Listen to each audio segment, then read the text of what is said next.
Podcast Vida em Movimento do Grupo São Cristóvão Saúde, e hoje eu estou aqui com um convidado muito especial, o senhor Francisco Sogari. Ele é do Instituto Gabi, um dos fundadores do Instituto Gabi em 2001, e hoje o Instituto ele se dedica a acolher as pessoas com deficiência e transtorno do espectro autista, promovendo a sua inclusão social e garantindo seus direitos. Muito obrigada pela presença, senhor Francisco. Eu que agradeço de poder colocar a vida em movimento, né? Eu acho que essa é a essência do programa e a essência também do nosso projeto, da vida. É verdade. Senhor Francisco, como que surgiu o Instituto Gabi?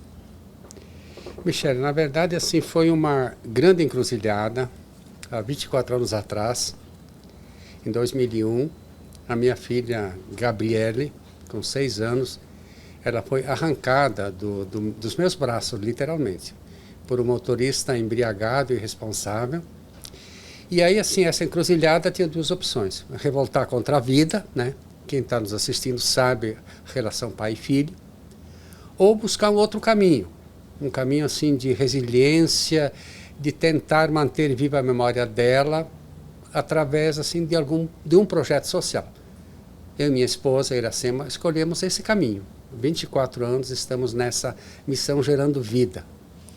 E hoje o Instituto, como que ele está se dedicando e como que ele tem ajudado as pessoas? Então, nós somos uma organização da sociedade civil sem fins lucrativos e ele acolhe aquelas famílias que não têm acesso a um recurso privado, que ele é muito caro, né, clínicas particulares, chega a custar mais de R$10.000 por 3 horas diárias de terapia. E o serviço público não atende essa demanda. Às vezes espera 2, 3, 4, até 6 meses para um atendimento psicológico, fonoaudiológico, terapeuta ocupacional e assim por diante.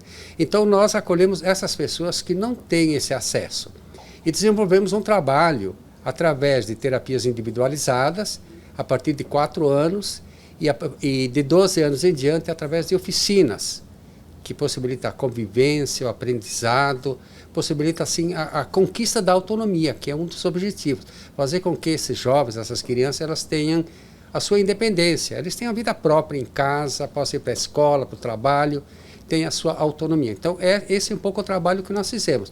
Nos mantemos, né, com projetos, com doações, e essa é um pouco a nossa missão. Senhor Francisco, a Gabriele, ela falava uma frase: quem ajuda as pessoas é feliz. E o senhor decidiu transformar a vida de muitas pessoas através do Instituto Gabi. Por que o senhor escolheu o autismo? O autismo, ele surgiu assim agora, ao longo da nossa trajetória de 24 anos, como uma necessidade muito intensa, né?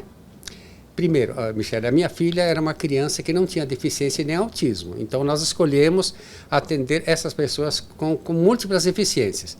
Mas, ao longo desses 24 anos, quem nos acompanha, está acompanhando, há emergência, há uma procura muito grande hoje pela terapia do autismo. São muitos casos que são identificados. Diagnosticados, né? Exatamente, por avanço da ciência, pelo acesso à informação. Então, as famílias identificam. Então, nós acabamos incorporando também o autismo por conta de ser, assim, essa necessidade cada vez mais intensa, a procura, a demanda ser cada vez maior. Mas o nosso foco são múltiplas deficiências e autismo, que não é deficiência, né? Não. E os maiores obstáculos que o senhor enfrentou ao iniciar o Instituto Gabi? Olha, em algumas situações eu falo assim, era falta de recursos, que ela pode ser um dificultador. Mas isso, eu diria assim, que você vai buscando parcerias, projetos e vai viabilizando. Uma das maiores dificuldades foi assim enfrentar um pouco o mau exemplo de outras organizações. Pasme você, né, quem está nos acompanhando, né? Existem muitas organizações que fazem um trabalho excelente. Agora, outras que usam a boa-fé das pessoas, a credibilidade e aí utilizam o recurso para uma outra finalidade. Então, uma das dificuldades foi isso, identificar, né, essa certa desconfiança que as pessoas têm, eu vou ajudar, não sei onde vai o dinheiro. Mas a gente foi superando, transformando isso, tanto é que nós estamos há 24 anos, e isso nos mostra que o caminho que nós estamos fazendo não é perfeito, mas ele é um rumo próximo assim da perfeição.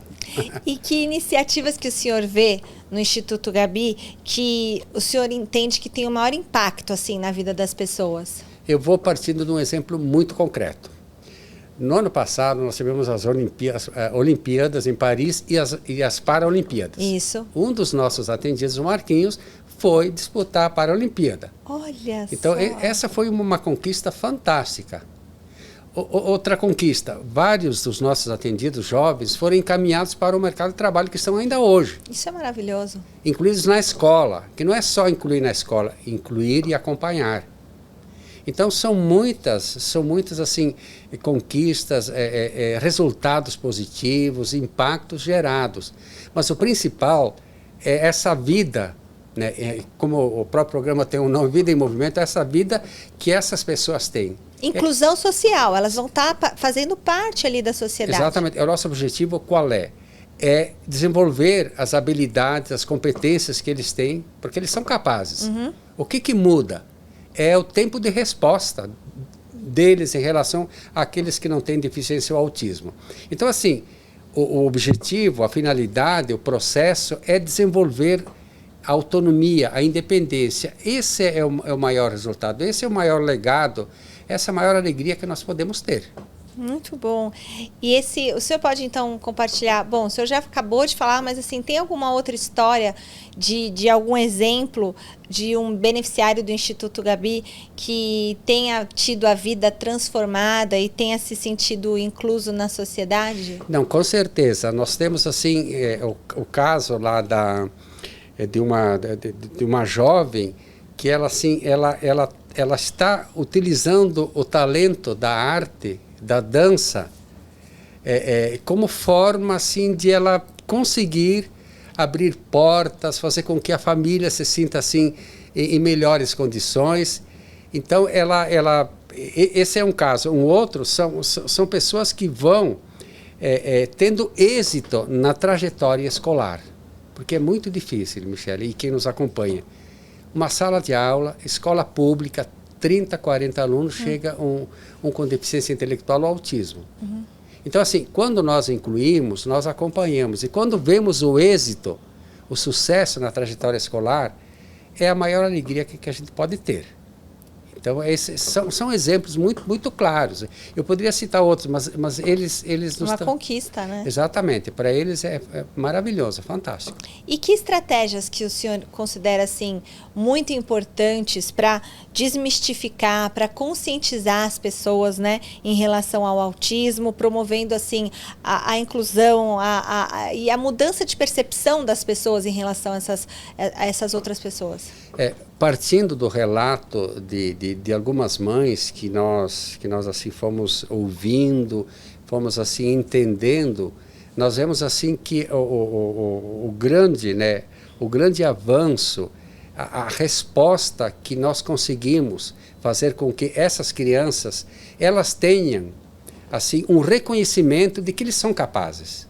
No fundo, o nosso trabalho é tentar mostrar para a sociedade e que não haja uma rejeição quando alguém chega num ambiente, seja na escola, seja num parque de diversões e vem com aquele aparelho que a gente chama de abafador e já gera uma estranheza, uma certa rejeição, já começa a olhar e ter uma reação negativa. Ao contrário, o nosso trabalho é mostrar que eles têm capacidades, têm potenciais e que eles desenvolvem a seu ritmo, a seu tempo. Então, esse processo, quando você fala assim, desmistificar, é romper, né, essa mentalidade tão negativa, porque nós estamos em 2025. Acho que muita falta de conhecimento, né, seu Francisco? O acesso à informação é o caminho. Quando eu citei que assim, a incidência maior de casos de autismo se deve ao acesso à informação, se aplica justamente isso. Quem tem a informação, entre aspas, tem o poder tem o poder de se emancipar, de ter autonomia, de ser alguém na vida. Então, assim, nós possibilitamos isso, porque não se trata somente de fazer as terapias para os atendidos, que nós chamamos, mas nós fazemos um trabalho com a família. Isso é muito importante. A família, ela tem assim um conhecimento através de momentos de formação, treinamento, a busca dos seus direitos. Nós temos uma advogada que dá uma consultoria onde eles buscam os direitos, né? Desde a curatela, alimentação, transporte, benefício continuado e outros. Então, assim, é esse conjunto, esse acesso à informação que é sinônimo de emancipação, que é sinônimo de independência, de evolução, de ser alguém na vida, ser reconhecido, desmistificar, quebrar essa barreira que rompe, né? Que nós vemos um síndrome de Down com dificuldade, algum deles com dificuldade de relacionamento e logo reagimos de uma maneira negativa. Então, assim, e não é também de ter assim, piedade, passar a mão na cabeça, não. É mostrar que ele é capaz. Ele tem condições, ele desenvolve, ele chega no mesmo lugar. Talvez num tempo diferente, mas ele chega onde nós podemos chegar. O senhor é jornalista, né? Sou. E você se formou lá no Sul? Eu sou formado na PUC em Porto Alegre, fiz mestrado na Metodista em São Bernardo. Olha, aqui em São Bernardo. E trabalhei a vida inteira na área acadêmica, né? Como professor, preparei muitos desses jovens que estão hoje na redação, na assessoria de imprensa, nos portais, né? É um pouco essa trajetória. E eu, se me permite, Michele, claro. Assim, eu trabalhei e incorporei muito, né, essa minha profissão. Isso. Para tentar potencializar isso. Quando eu falei assim, acesso à informação. Claro que eu não tenho assim aquela chave mágica, num telefonema eu consigo abrir portas. Não, é aquele caminho de você mostrar que você tem um trabalho sério. E a partir disso você consegue gerar uma pauta. Como nós fizemos em 2009, nós pautamos o Jornal Nacional. Foi feita uma matéria sobre o voluntariado online lá em 2009 no Instituto Gabi. E eles foram lá, o Jornal Nacional. Então, assim, esse acesso à informação. Mas ele não pode também ser uma bolha onde você só se preocupa em dar visibilidade. Primeiro, você tem que ter credibilidade, aí visibilidade e, por consequência, gera credibilidade. Os resultados, né? Os frutos, né? Também vão fazer divulgar, né, esse trabalho. Então, eu me sinto muito bem conversando contigo, com quem nos acompanha, porque é um pouco a minha área, né? Com certeza, senhor Francisco. E aí, que conselho o senhor daria para os jovens, né, com deficiência, assim, com alguma questão, algum tipo de deficiência, que estão enfrentando uma dificuldade na vida, ou para entrar no mercado de trabalho, ou preconceito também, ou propriamente não se sentir capaz, né? Que conselho o senhor daria para esses jovens? Eu vou usar um termo que ele vem sendo assim falado, mas ele é um pouco difícil de ser traduzido para uma linguagem do senso comum, né? Que nós trabalhamos contra o capacitismo. Nós trabalhamos assim, não é a competência técnica que conta, e sim é o esforço, é a busca, é o seu potencial, no seu ritmo, na sua forma, no seu tempo, que vai permitir que ele conquiste, que seja alguém na vida. Então, assim, o conselho que eu dou, acredite no seu potencial. Você é diferente? Mas assim, você é capaz, você consegue ir para o mercado de trabalho, se inserido na escola, consegue ir para uma Paralimpíada, consegue participar das atividades, ser alguém na vida. Esse é o nosso objetivo final. E não desistir, né? Nunca desistir, né? Sempre acreditar e, acima de tudo, trazer a família, né? A família junto nesse processo. O senhor tem um trabalho muito desafiador e eu queria saber como que o senhor mantém essa motivação, esse compromisso diante das dificuldades, né? Às vezes a gente vê as notícias e a gente se sente mal, fica chateado. Como é que o senhor se mantém assim, tão potente, tão motivado, tão enérgico, no sentido de ter energia para continuar fazendo um trabalho tão especial? Eu vou usar uma outra palavra que ela é simbólica, né?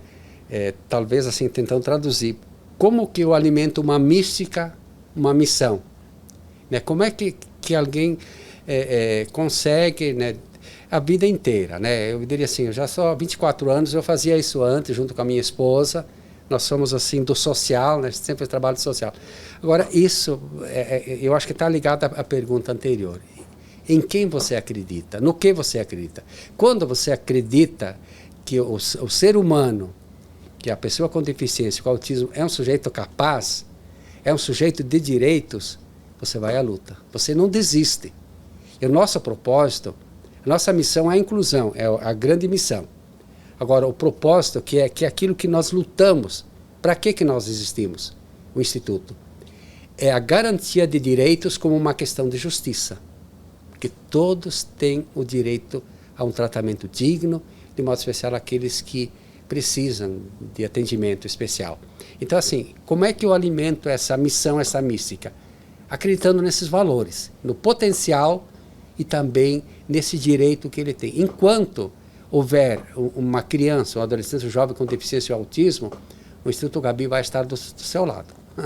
E as suas expectativas para os planos para o Instituto Gabi nos próximos anos? Como é que o senhor enxerga a inclusão social no Brasil?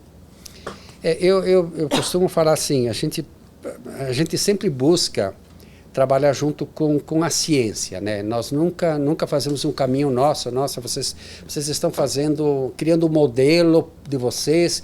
Não, a gente caminha muito junto com a ciência, com aquilo que já foi trabalhado, que já foi estudado pela academia, né, pelas ciências sociais. Assim, então, como é que eu enxergo?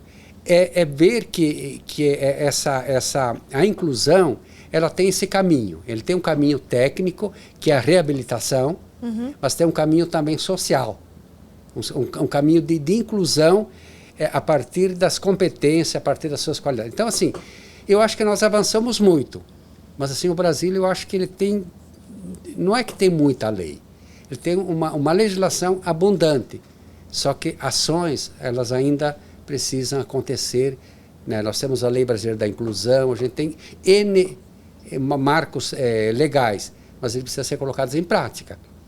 E é essa luta que nós vemos que ela precisa ser intensificada. Quem sabe daqui a 20 anos, mais 24, quando completarmos 50 anos do Instituto, o cenário já tenha mudado. E a nossa contribuição, mesmo que pequena, ela vai ajudar. Mas o senhor acha que a legislação vai promover uma transformação no mercado de trabalho? Existe hoje uma legislação que ampara a lei de cotas. Tem a lei 6.159 também, a lei né? Toda essa legislação, ela dá um bom suporte. Mas, assim, na prática, quem tem... porque nós atendemos um público, eu vou abrir um parênteses, um público, assim, com situação de vulnerabilidade social.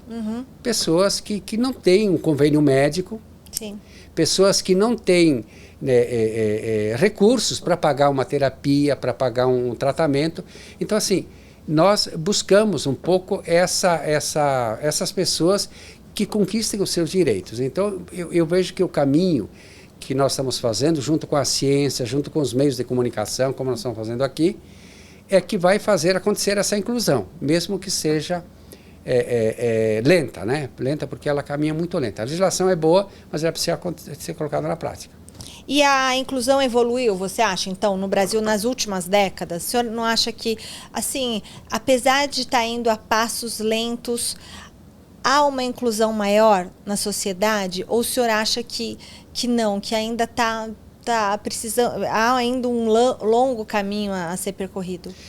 Nós temos, assim, grandes avanços, né? Como eu coloquei, desde a questão, né, da Lei Brasileira da Inclusão, essas leis também que garantem, né, os direitos da pessoa com deficiência e assim por diante. Então, assim, isso é uma conquista, mas ainda há um processo muito amplo para ser garantido. Na prática, assim, nós assistimos no dia a dia realidades de pessoas que elas não são os direitos respeitados. Então, lei na teoria existe, lei na prática... Na prática, não. Ainda está muito lenta. Não é que não existe, né? Mas estamos numa construção de uma política pública Isso que é importante. Nós queremos contribuir ao menos com uma parte, né? Que indicadores o senhor utiliza para avaliar o impacto do Instituto Gabi na comunidade que o senhor está atendendo? O primeiro deles, ele se dá quando nós criamos assim mecanismos ou ferramentas ou momentos com a própria família. Então a família ela recebe um feedback. Geralmente ele é feito no primeiro semestre e no final do segundo semestre, onde cada atendido ele é avaliado por toda a equipe e nós damos um retorno para as famílias. Então o indicador é realmente a evolução que é feito junto com a família. O segundo indicador, eu diria assim, é o impacto que isso gera para a família, para os irmãos, né, para o pai, para a mãe e para os irmãos que vão estar. Nós permanecemos 3 a 4 horas com eles. Agora, as outras 20 horas é com a família. Sim. Então, à medida em que a família ela responde, em que ele participa, esses são os melhores indicadores. E, ao mesmo tempo, quando a sociedade reconhece, quando a imprensa, quando a academia, ela busca o Instituto como fonte de pesquisa, como fonte de informação, é um indicador que nós estamos no caminho certo. A sede do Instituto Gabi é na Vila Alexandria. Isso, nós estamos na Zona Sul, próximo do aeroporto de Congonhas. Congonhas, Jabaquara, Interlagos, nesse miolo, Vila Alexandria. E aí, como que funciona? Uma pessoa que queira conhecer o Instituto, ver tudo que ele oferece, o que ele oferece lá, senhor? Nós temos, né, desde, primeiro, o processo de entrada, né, de alguém para ser atendido é aquele processo de faz uma primeira triagem, faz uma anamnese e aí, de acordo com a possibilidade, ele é incluído. Então, para o atendimento é isso.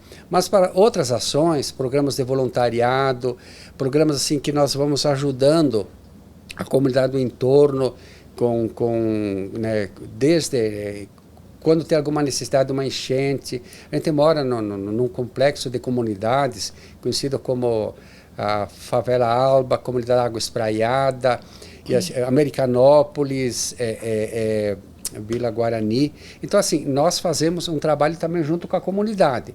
Temos um bazar social que também recebemos doações e essas doações, parte delas são doadas, nós doamos, uma parte vai para o bazar para manter a instituição.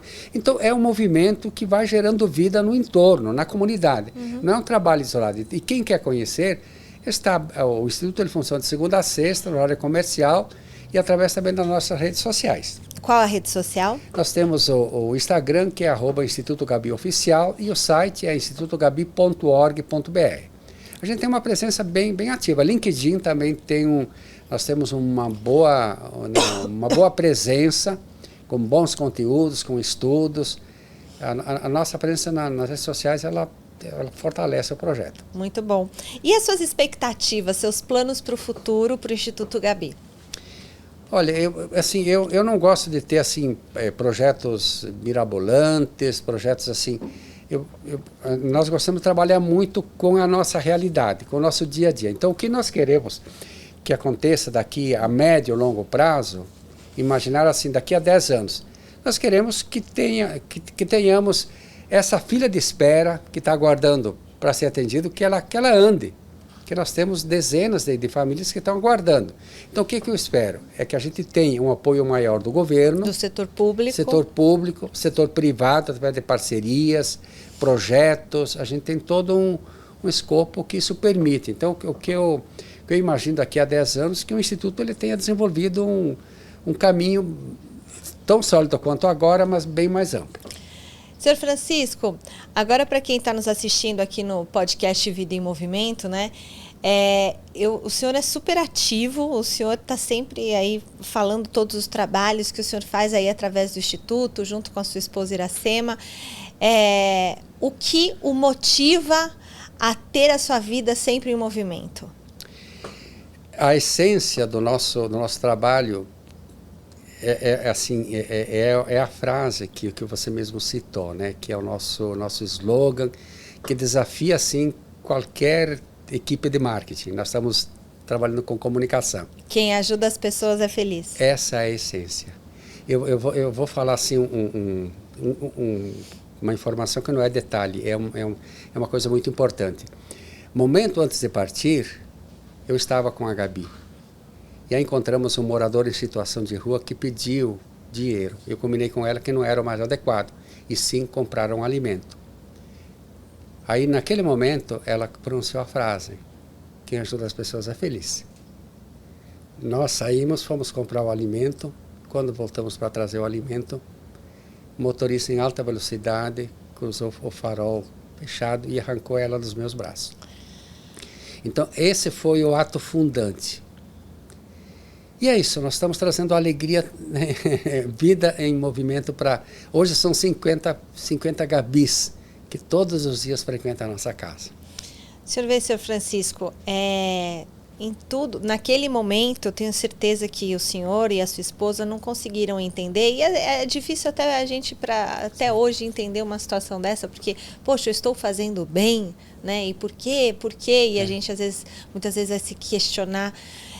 Mas é o para quê? Que às vezes a gente tem que entender a missão que o nosso Pai lá no céu tem, né? E a missão da Gabi, né? Porque eu acho que a Gabi, ela está presente, ela está viva todos esses anos e ela está trabalhando com o Senhor e mudando a vida de tantas pessoas que passam pelo Instituto. E essa é a certeza que nos move, que coloca a vida em movimento, né? Nós somos humanos, foi muito difícil, ainda hoje, 24 anos depois. Mas, ao mesmo tempo, viver 6 anos e nos ensinar que ajudar as pessoas a ser felizes, não existe melhor estratégia do que essa. Não existe melhor slogan do que esse. A Gabi, em 6 anos, ela fez muito mais do que muita gente que tem uma jornada inteira pela frente, através do senhor, da sua esposa e do Instituto.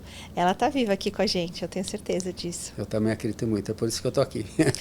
Muito obrigada, senhor Francisco. Eu queria que o senhor desse um último recado para quem está nos assistindo aqui no podcast Vida em Movimento.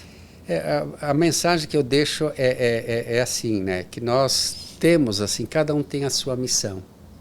Ela pode ser uma missão de fazer o bem, assim, de uma maneira simples, de ser um bom pai, uma boa mãe, né? De cuidar dos filhos ou cuidar dos avós, de ser mais sensível à dor do próximo. Essa eu acredito que seja, assim, a força que é capaz de transformar o homem e o mundo. Você perceber que o ser humano é um ser criado à imagem e semelhança de Deus, e para isso ele precisa ser respeitado.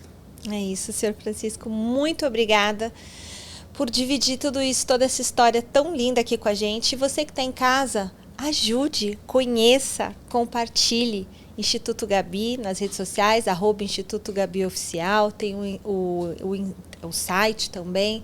E o senhor Francisco e a dona Iracema estão lá aguardando a sua visita.